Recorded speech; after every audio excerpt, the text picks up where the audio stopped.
বাঙালিদের বাইরে নির্যাতন করা হচ্ছে না, অথচ কেন্দ্রীয় সরকারই বাংলাদেশে বাঙালিদের ধরে ধরে পাঠিয়ে দিচ্ছে, তারপর তারাই আবার ফেরত নিয়ে আসছে। যদি নির্যাতন নাই করা হবে পাঠালোই বা কেন, ফেরতই বা নিল কেন? যে মতুয়াদেরকে দিনের পর দিন অ্যারেস্ট করে রাখা হয়েছিল, শান্তনু ঠাকুরের কাজ দেখানোর পরও তাদের মুক্তি দেওয়া হয়নি, সেটা কি নির্যাতন বলে না? যে উড়িষ্যাতে দিনরাত বাঙালি দেখলে পেটানো হচ্ছে, যেগুলো সেখানকার গভর্নমেন্টও অ্যাডমিট করছে, সেগুলো তাহলে কি অত্যাচার নয়? রাজ্য সরকারগুলো অ্যাডমিট করছে, করে আমাদের রাজ্যের সঙ্গে তাদের আলোচনা চলছে। কাল মিঠুন বাবু চোখ বন্ধ করে রেখে দিয়েছেন। উনি আবার এটাও বলছেন উনি বাঙালি, বাকিরা বাংলার পার্টি নন। আরে উনি বাঙালি, বুঝতে পারলাম। 18 তারিখ দুর্গাপুরে এসেছিলেন প্রধানমন্ত্রী। সেই দিন একই মঞ্চে ছিলেন মিঠুন চক্রবর্তীও, এবং একেবারে বিধানসভা নির্বাচনের আগে তিনি সক্রিয়ভাবে নামবেন পথে, এমনটাই জানিয়েছিলেন। কলকাতায় এসেছেন তিনি, উত্তর কলকাতা দক্ষিণ কলকাতা মিলিয়ে একাধিক সাংগঠনিক বৈঠক করবেন।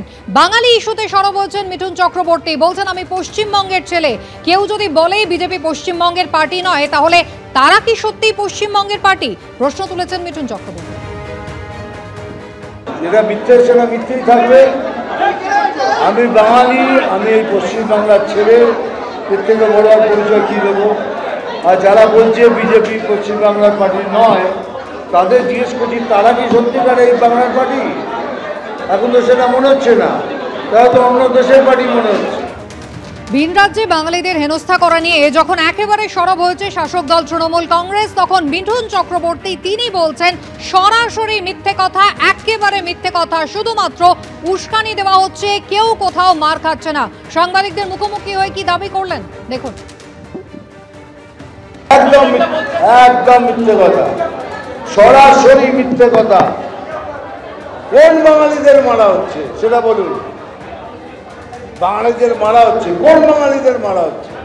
কালিকালি সমকাজ মানে ঝগড়া লাগিয়ে, উস্কানি লাগিয়ে ব্যাস ভোটটা কোনো পার হয়ে গেল।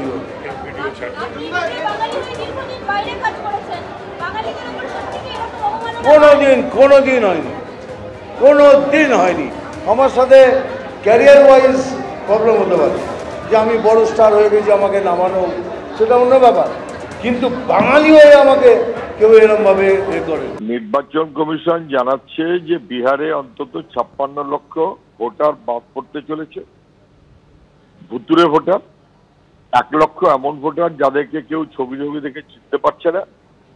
তাহলে নির্বাচন কমিশন প্রথমে এটা মান্য করুক যে আমাদের দেশের ভোটার তালিকা যার পরিপ্রেক্ষিতে স্বচ্ছ ভোট, এই ক্ষেত্রে নির্বাচন কমিশন যে দাবি করুক না কেন সেটা যথাযথ নয়।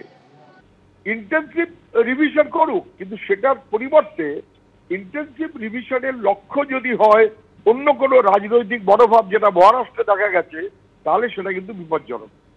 রাজনীতির মনোভাবে কাউকে বাদ দেওয়া, ছাড়বিন করা, নাগরিকত্ব খুঁজে বের করানো, হেনস্থা করা, ডিভোটার করা, এগুলো কিন্তু নির্বাচন কমিশনের কাজ নয়। নির্বাচন কমিশন তার নিজের কাজ করতে পারছে না, সেটা ঠিক মতো করুক এবং স্বচ্ছ ভোটার লিস্ট বার করুক, ভুতুরে ভোটার লিস্ট বাতিল করুক। এটা কন্টিনিউয়াস প্রসেস। পশ্চিমবাংলাতে এই প্রবলেম আমরা টের পাচ্ছি।